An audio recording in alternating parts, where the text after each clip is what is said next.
अब वहां से चलकर आगे शेख तकी की तो मां मर गई। उसने सोचा चाव था नीचा दिखाना, इसका तो और आदर बढ़ गया। आते ही उसने वही काम किया, मुसलमानों को बहलाया फुसलाया कि ये तो एक काफिर का गुरु बन गया है, ऐसा कर दिया है, ये झूठ बोलता है, मैंने मुर्दे जिंदे कर देता है, ये झूठ बोला है। अब इसकी परीक्षा लेंगे कबीर की। मुसलमानों बोलो तुम्हारी क्या राय है। सब खड़े हो गए, हाँ जैसे तू कहेगा शेख तकी हम तेरे साथ हैं। कि इसकी परीक्षा लेंगे, सरसों के तेल को उबाल कर इसके अंदर इसको डालेंगे, भगवान होगा तो बच जाएगा और काफिर है तो मर जाएगा। सब ने कहा ठीक है ठीक है। हजारों की संख्या में सिकंदर लोधी के रेजिडेंस पर आ गए और देखा वहां को पहरेदारों ने आके कहा कि राजन हजारों की संख्या में जनता आई है, पता नहीं क्या डिमांड है। सिकंदर लोधी ने कहा कि बुलाओ, दो चारों को अंदर बुला लो। शेख तकी सब तो आ गए और 10-15 और साथ में दो मौजूद व्यक्ति थे, इम्पोर्टेंट से वीआईपी, सब अंदर चले गए।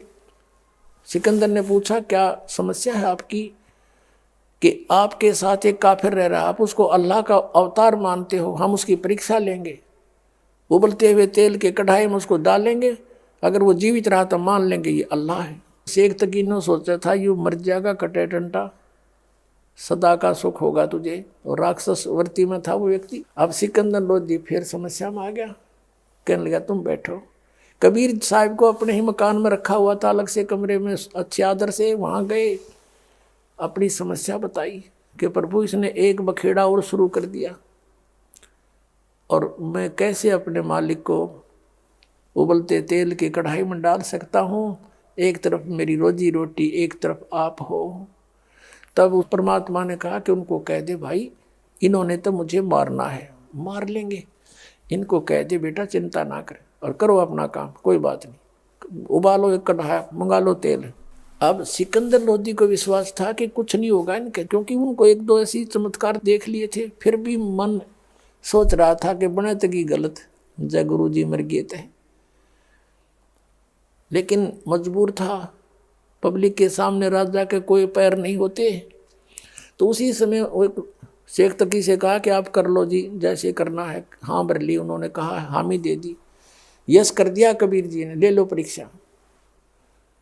अब क्या करा, शेख तकी ने अपने कहा कि तुम बड़ी सी कढ़ाई लाओ और नीचे बड़ा चूल्हा बनाओ और लकड़ कती मोटे मोटे गेर को उबाल दो तेल। ऐसा उबाल दिया जैसे चाय उबला करे तेल सरसों का। और कबीर जी से कहा कि लाओ पकड़ के। और उस दृश्य को देखने के लिए कई हजारों की संख्या में नागरिक आगे। अगले दिन का समय रख दिया था। अब क्या डालो पकड़ के कबीर जी को। शेख तकी कहता है, परमात्मा कहते हैं या सेवा मैं आप कर लूँगा अपनी, तुम मत करो।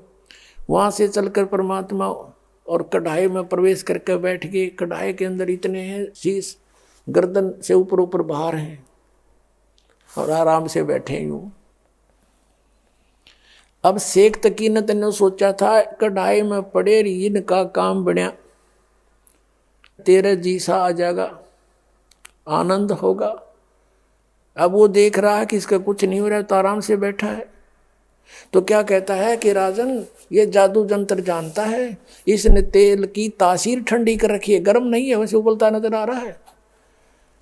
अब सिकंदर लोधी ने सोचा कि ला चेक करता हूँ, उंगली डालने की चेष्टा करने लगा तो परमात्मा बोले कि राजन इस मूर्ख के कहे तो इसमें हाथ मत दे दिए, इसकी कोई फारेनहाइट का बिना बेरा कितनी डिग्री तो बाल रखे कसाईयों ने, उंगली नहीं रहेगी तेरी, इसमें डालना मत।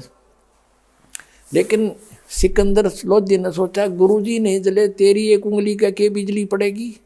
उसने नाटते नाटते उंगली दे ही दी। जितनी उंगली तेल में गई थी उतनी कटके वहीं खत्म हो गई, निशान नहीं पाया उसका, और बेहोश हो गया राजा। इतनी पीड़ा हुई इसको। अब देखा राजा बेहोश हो गया, इन मारेंगे ये, मर गया यू। कबीर परमात्मा बाहर आए तेल से निकल कर, और राजा को उन्होंने जैसे भी पानी के छींटे विटे लगा करके होश में लाए। वो फिर इतनी पीड़ा थी, फिर बेहोश हो गया। राजा ने इतनी पीड़ा कभी देखी नहीं थी। तो परमेश्वर कबीर जी ने पकड़ के उंगली पूरी कर दी। बोलो सतगुरुदेव की जय हो। और सिकंदर लोधी राजा एकदम सचेत हुआ। वहाँ देखने वाले हजारों की संख्या में लोगों ने परमात्मा कबीर जी की जय जयकार करी, उनसे उपदेश लिया। हिंदू और मुसलमान उनके शिष्य बन गए। शेख तकी के गढ़ों पानी पड़ गया। अब कहते नीच व्यक्ति अपनी नीचता को त्यागता नहीं। कबीर परमेश्वर की वाणी है, राज तजना सहज है, सहज त्रिया का ने, और मान बड़ाई ईर्षा दुर्लभ तजनाइए। अरे इनके तजे बिना भगवान मिले नहीं। भगत होकर के ऐसी ईर्षा करें तो कहते फिर परमात्मा निकट नहीं आता।